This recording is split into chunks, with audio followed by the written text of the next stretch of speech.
Well, the death of a young engineer in Noida Sector 150 has triggered public outrage. But the sad part is that this danger that we are talking about is not just confined to one street or one city.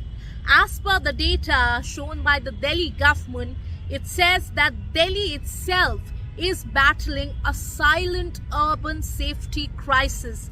Now, the data that was in fact tabled by the Delhi government in Delhi Vidhan Sabha, it shows that there are total 239 deaths that have happened from January 2024 to December 2025. And the highest contributor to this data is not deaths due to fire or deaths due to wall collapse. It is deaths due to drowning.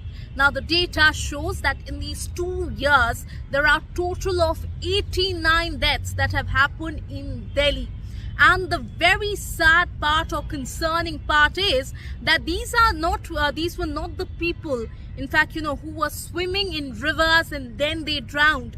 These deaths rather have happened at the places of the daily commuting, that is underpasses, open sewer lines, waterlogged streets. In fact, if we talk about certain cases that have been mentioned in this data, it talks about a case of waterlogging in Sarita Vihar, and also in fact a child falling into an open sewer cover in East Delhi. And also there are deaths that have been reported not just in the outer Delhi region but also at places in the New Delhi districts.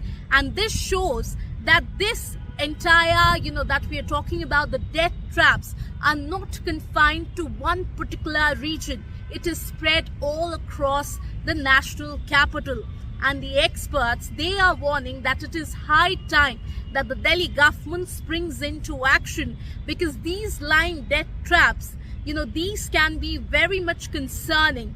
And that is why it needs to be, the action needs to be taken so that the tragedy that we saw at Noida Sector 150 is not repeated here. Now, with camera person Prem Singh, this is Ishka Verma for NDTV.